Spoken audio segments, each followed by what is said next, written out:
Praise the lord, హల్లెలూయా. దేవుని నామమునకు స్తోత్రాలు. సోఫియా జోసెఫ్ యూట్యూబ్ ఛానల్ ప్రేక్షకులకి వందనాలు. అందరికీ స్వాగతం. ప్రియమైన క్రైస్తవ సహోదరులారా, మరి క్రితం ఎపిసోడ్లో నూతన నిబంధన గురించి తెలియజేస్తూ, వాటి రచయితల గురించి తెలియజేస్తూ, అపోస్తుల కార్యాల వరకు తెలియజేసి ఉన్నాను. 4 సువార్తలు, మార్కు, మత్తయి, లూకా, యోహాను సువార్త, అపోస్తుల కార్యాలు ఎవరెవరు రాశారు, ఆ విషయం ఏంటనేది టూకీగా తెలియజేసి ఉన్నాను. సహోదరులారా, మరి ఈ పాఠ్యభాగంలో, ఈ లేఖల్లో ఇప్పుడు మనం తెలుసుకోవాల్సింది ఏమిటంటే లేఖలు, నూతన నిబంధనలో ఉన్నటువంటి లేఖలు గురించి దీనిలో తెలుసుకుందాం. ఈ లేఖలు అంటే క్రొత్త నిబంధనలో మొత్తం 21 లేఖలు ఉన్నాయి. ఈ నూతన నిబంధన గ్రంథంలో 21 లేఖలు ఉన్నాయి. వీటిలో 14 పౌలు గారు రాసినవి. 14 లేఖలు పునీత పౌలు గారు రాసినవి. మిగతా 7 లేఖలు ఇతరులు రాసినవి. క్రొత్త నిబంధనలో మొదట రాయబడిన పుస్తకాలు సువార్తలు కాదు. అసలు నిజంగా చెప్పుకోవాలంటే ఈ క్రొత్త నిబంధన గ్రంథంలో మొట్టమొదటిగా రాయబడినటువంటివి పుస్తకాలు ఉన్నాయి చూసారా, అవి సువార్తలు కాదు, ఇవి లేఖలే. ఈ లేఖలను కూడా రచయితలు నాటి క్రైస్తవ సమాజాల్లోని, ఆ రోజుల్లో క్రైస్తవ సమాజాల్లోని ఆయా సమస్యలను పురస్కరించుకొని, ఆయా రోజుల్లో ఆ తరుణంలో ఉన్నటువంటి సమస్యలని మరి పురస్కరించుకుని రాశారే కానీ కేవలం క్రైస్తవ సిద్ధాంతాలను ప్రతిపాదించడానికి రాయలేదు. ఇవి గమనించాలన్నమాట. ఆయా ప్రాంతాల్లో జరిగినటువంటి పరిస్థితులను బట్టి రాశారే కానీ ఇవే క్రైస్తవ సిద్ధాంతాలు కాదు. క్రైస్తవ సిద్ధాంతాలను ప్రతిపాదించడానికి ఇవి రాయలేదు. అయినా ఇవి దైవ శాస్త్రాలతో నిండి ఉంటాయి. దైవ శాస్త్రాలతో, దైవ శాస్త్రంతో, చట్టాలతో. శాస్త్రము, చట్టము. శాస్త్రము ప్రకృతి, చట్టము వికృతి. ఈ 2 పదాలు మీరు గమనించాలి. చట్టం అంటే మరి అందరూ కలిసి కూడి కూర్చొని అందరికీ సమ్మతమైనటువంటిది, దాన్ని ఎలా చేయాలి, మనం ఎలా నడవాలి, ఎలా బ్రతకాలి, ఎలా జీవించాలి అని చెప్పేదాన్ని చట్టం అంటాం. దాన్నే శాస్త్రం అని కూడా అంటాం, తయారు చేసుకున్నది.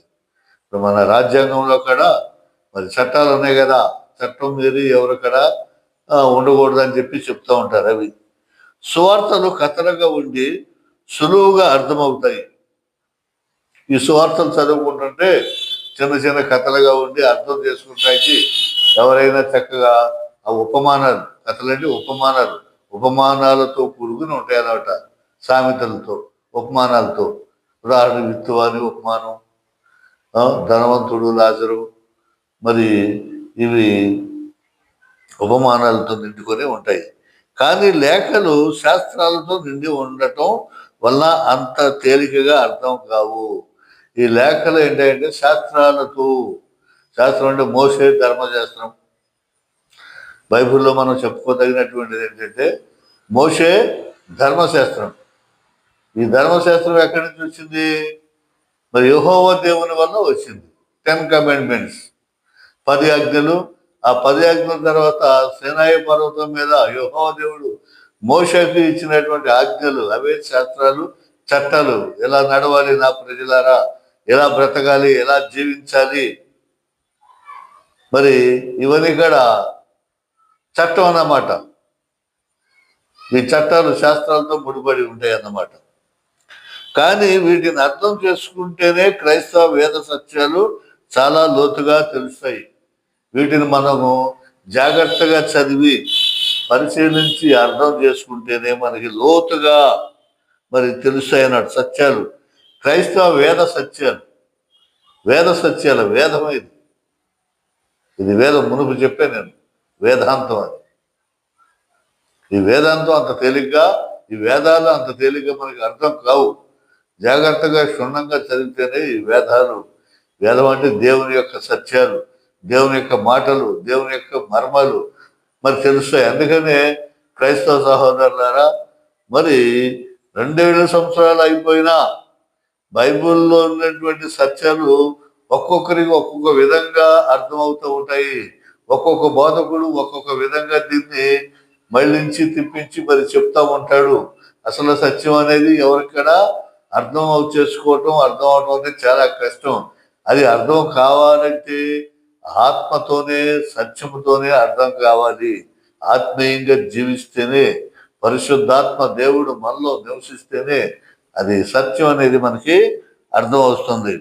ఇక ఈ లేఖలను ఇప్పుడు వాటి బైబిల్లో అమర్చిన క్రమంలో కాకోకుండా మునుపు ఎలాగో మరి మరి ఇది ప్రవక్తల గురించి బైబిల్లో ఉన్నట్టుగా కాకుండా ఆయా కాలానుగుణంగా పరిస్థితులను బట్టి ఎవరెవరు ఏ కాలంలో ఉన్నారో అని చెప్పుకుంటూ వచ్చామో, అదేవిధంగా అవి పుట్టిన కాలక్రమ పద్ధతిలో పరిశీలించి చూడటం అనేది మంచిది. ఆ రకంగా చూసి తెలుసుకుందాం.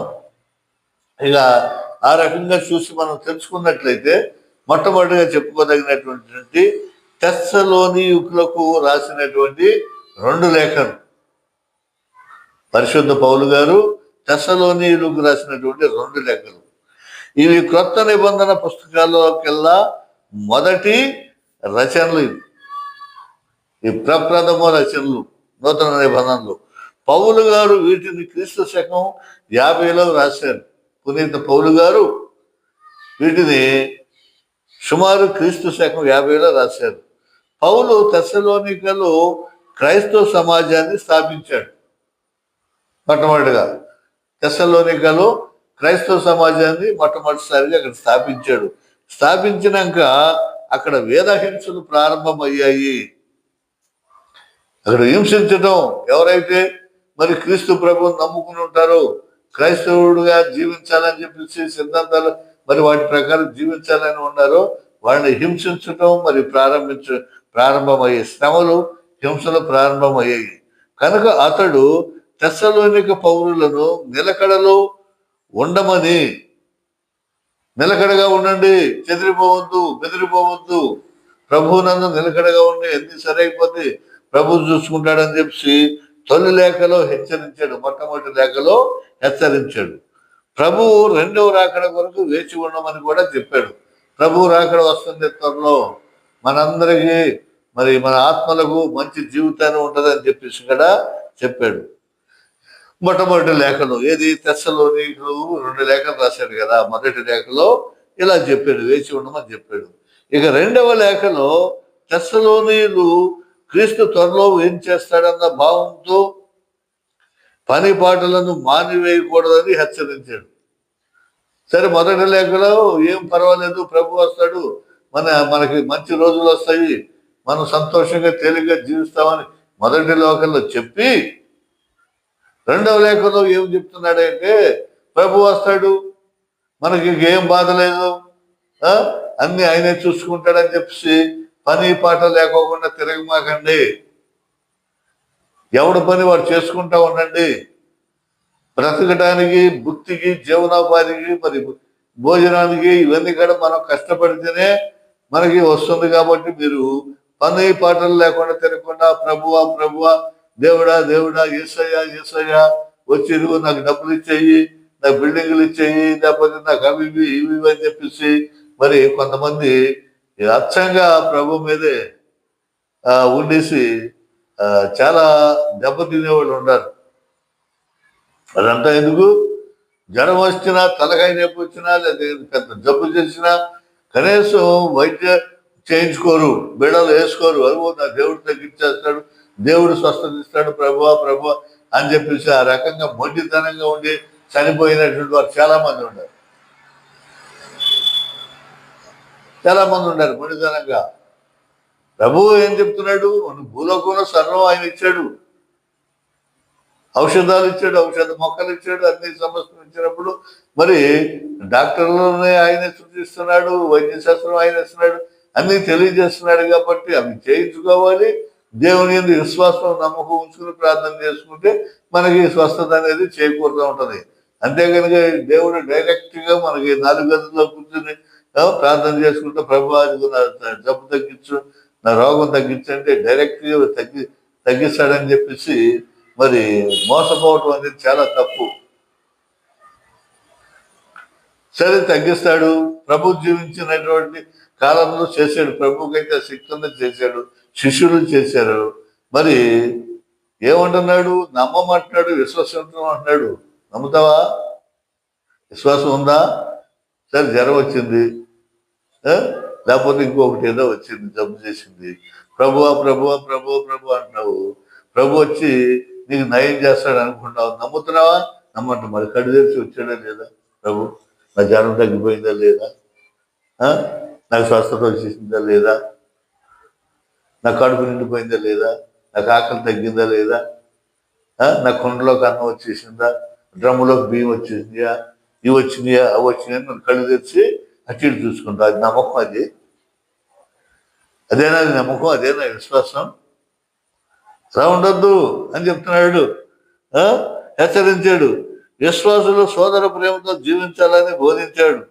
ఈ లేఖలో 2వ రాకడను గురించి పౌలు చెప్పిన విషయాలు నేటికి ఆసక్తిని కలిగిస్తాయి. ఈ 2వ లేఖలో తెస్సలోనీయులకు రాసినటువంటి 2వ లేఖలో పౌలు గారు చెప్పినటువంటి విషయాలు రాసినటువంటివి చాలా ఆశ్చర్యాన్ని ఈరోజు ఇక్కడ కలిగిస్తాయి. ప్రభు వస్తాడు, 2వ రాకడ తప్పనిసరిగా ఉంటుందని చెప్పేసి చెప్పినటువంటి విషయాలు నేటికి చాలా ఆసక్తిని కలిగిస్తూ ఉంటాయి. మానవునికి విశ్వాసాన్ని కలిగిస్తాయి, జీవాన్ని ఇస్తాయి, ఊపిరిని ఇస్తాయి, ఎంతో ఆదరణ, శక్తిని, బలాన్ని కూడా ఇవి ఇస్తూ ఉంటాయి. ఇవి తెస్సలోనీయులకు రాసినటువంటి 2 లేఖల్లో ఉన్నటువంటి సారాంశం క్లుప్తంగా ఈ విధంగా ఉంటుంది. ఇకపోతే ఆ తర్వాత కొరింథీయులకు రాసినటువంటి 2 లేఖలు. పరిశుద్ధ పౌలు గారు కొరింథీయులకు రాసినటువంటి 2 లేఖలు ఏమిటంటే, పౌలు గారు క్రీస్తు శకం 54లో ఎఫెసు నుండి కొరింథీ క్రైస్తవులకు 2 లేఖలు రాశాడు. క్రీస్తు శకం 54లో సంవత్సరంలో సుమారు ఎఫెసులో నుండి కొరింథీయులకు క్రైస్తవులకు 2 లేఖలు రాశాడు. అక్కడి నుంచి మొదటి లేఖలో వాళ్ళు స్థిర విశ్వాసంతో మెలగాలని హెచ్చరించాడు. మొట్టమొదటి లేఖలో స్థిరంగా ఉండాలి, ప్రభువునందు గట్టిగా ఉండాలి, నమ్ముట నీ వలనైతే నమ్మున వారికి సమస్తము సాధ్యమే అన్నటువంటి స్థిర విశ్వాసంతో ఉండాలి. క్రైస్తవ సమాజంలో అంతఃకలహాలు, అపవిత్రత పనికిరావు అని చెప్పాడు. ఈ సమాజంలోనే మళ్ళీ ఈ క్రైస్తవులని అంతఃకలహాలు, కుమ్ములట్లు, పోట్లాట్లు, ఆడు సరిగ్గా చెప్పట్లేదు, వీడు సరిగ్గా చెప్పట్లేదు, వాడు మంచోడు గారు, వీడు మంచోడు గారు ఇప్పటికే ఉన్నాయి, అప్పుడే కాదు ఇప్పటికే ఉన్నాయి. ఒక పాస్టర్ గారు బాగా వాక్యం చెప్తుంటే గిట్టదు, ఒకడు బాగా సాక్ష్యం చెప్తుంటే గిట్టదు. అది జీవితం ఏంటి, అతనేంటి, అతను పాస్టరా, ఎక్కడ పాస్టర్ అయ్యాడు, ఎక్కడ తప్పిదయ్యాడు, ఏం చేశాడు, ఏంటి అతను చెప్పే వాక్యం, అది బాగదని చెప్పేసి వీళ్ళల్లో వీళ్ళకే కుమ్ములాడుకుంటూ మరి ఒకరి మీద ఒకరు సాడీలు కొండీలు చెప్పుకుంటూ ఉంటాడన్నమాట. కాబట్టి ఈ అంతఃకలహాలు క్రైస్తవులను అంతఃకలహాలు వేరు, బహిర్కలహాలు వేరు. అంతః అంటే మనలో మనసుకే, బహిర్ అంటే బయటికి కూడా. ఇక అందరూ సమాజం అనిపించుకునేటువంటి కొట్లాడుకుంటూ ఉంటారు కొంతమంది. ఈ మధ్య చూసాం, కొన్ని వీడియోల్లో చూస్తున్నాం, చర్చిలోనే సంఘాల కోసం కొట్టుకోవటం, పోట్లాడుకోవటం, ఒకరినొకరు తోసుకోవటం కొన్ని వీడియోలు కూడా మనం చూసాం. అవి కలగాలి. అంతఃకలహాలంటే వాడు బయటపడ్డ లోపల ఉండి దొంగసాటుగా అడిగి చెవుల్లో చెప్పి ఊదేస్తా ఉంటాడు. అలా వద్దంటాడు. అంతఃకలహాలు, తర్వాత అపవిత్రత పనికి రావని చెప్పాడు. పవిత్రంగా ఉండాలి. ఒక దైవ సేవకుడిగా ఉండాలంటే ఎలాంటి లక్షణాలు కావాలో, ఒక సంఘ పెద్దగా ఉండాలంటే, అందరికీ పెద్దగా ఉండాలంటే వాడికి ఎలాంటి లక్షణాలు కావాలి, ఎంత పవిత్రత కలిగి ఉండాలని చెప్పేసి మరి తెలియజేస్తూ ఉంటాడు పౌలు గారు. కొంతమంది ఉంటారు, త్రాగుబోతులే ఉండకూడదు, ఇద్దరు భార్యలు కలిగి ఉండకూడదు, ఆ, పవిత్రంగా జీవించాలి, అక్కడ ప్రవర్తన మీద ఆధారపడి ఉంటుంది. అలాంటి వాడు పెద్దగా ఉండాలి, అలాంటి వాడు సంఘ కాపరిగా ఉండాలని చెప్పి చక్కగా తెలియజేస్తూ ఉంటాడు. ఆయా సమస్యలను గురించి అతడి క్రైస్తవులు అడిగిన ప్రశ్నలకు సమాధానాలు కూడా పంపించాడు. అయ్యా, మా సంఘంలో ఇలా ఉంది, ఏడకి పడుదల, ఆరుగ పడుదల ఇలా ఉందని చెప్పేసి చెప్తే వాడికి సరైనటువంటి సమాధానాలు కూడా రాసి పంపించాడు పౌలు గారు. ఇది మొదటి లేఖలో జరిగినటువంటిది. ఇక రెండవ లేఖ పరిశీలించినట్లయితే, ఇది కొరింథీయులకు రాసిన రెండవ లేఖ పరిశీలన చేస్తే, తన మీద అపవాదాలు మోపే ఇతర బోధకులను ఖండించాడు. పౌలు గారి మీద కూడా అపవాదులు మరి కొంతమంది మోపారు. ఆడగడ్డ చెప్తున్నాడు, ఏడగడ్డ చెప్తున్నాడు. పౌలు అపోలవాది, ఏడవాది, వేడవాది, ఆడపక్షాన్ని మాట్లాడతాడు, ఏళ్ళ పక్షాన్ని మాట్లాడు. ఇప్పుడు ఇద్దరు పోట్లాడుకున్నారు అనుకోండు, ఒకరిని సరి చేస్తుంటే అతను వెనకేసుకొస్తున్నాడు, అతను వెనకాలే మాట్లాడుతున్నాడు అని చెప్పేసి మనం అనుకుంటా ఉంటాం. భార్య భర్తలు ఇద్దరు తగాద పడి వచ్చారనుకోండి, తప్పు ఎవరిదైతే వాడిని పెద్ద మనిషి ఖండిస్తున్నాడు అనుకో, యువతల వ్యక్తి అనుకుంటాడు వెనకాల వేసుకొస్తున్నాడు, బాగా వీడు పట్టేసాడు, అది ఇది అని చెప్పేసి. అలాగే పౌలు గారి మీద కూడా నిందలు వేసారు. నిందలు అపవాదాలు వేస్తే మరి వాటిని కూడా అలాంటి అపవాదాలు మోపే ఇతర బోధకులను కూడా ఈయన ఖండించాడు. యెరూషలేములో కరువు వల్ల బాధపడే యోధ క్రైస్తవులకు సహాయం చేయమని కోరాడు. ఇక యెరూషలేములో కరువు వచ్చింది. ఆ కరువు వచ్చేసి యూదులు వారు బాధపడుతూ ఉన్నారు. యోధ క్రైస్తవులు యూదులుగా ఉండి యూదులైనటువంటి క్రైస్తవులు, యూదులంటే ధర్మశాస్త్రాన్ని నమ్ముతారు, క్రైస్తవాన్ని నమ్మరు. కానీ నమ్మినటువంటి వారు కొందరు వాళ్ళు మాట్లాడరు, వాళ్ళు రానివ్వరు. మరి ఆ రోజుల్లో ఏంటంటే వెలివేయటం అంటారు, ఇప్పటికీ ఉంది వెలివేయటం. వాళ్ళు చెప్పినటువంటి మాట వినకపోతే సంఘ బహిష్కరణ, వెలివేయటం. ఎవడో వాడితో మాట్లాడొద్దు, వాడికి సహాయం చేయొద్దు, వాడికి మంచినీళ్ళు గడ ఇవ్వద్దు, దుకాణాల్లో వాడికి అమ్మొద్దు, చెయ్యొద్దు అని చెప్పి సంఘ బహిష్కరణ చేస్తారు. దీన్నే వెలివేయటం అంటాం.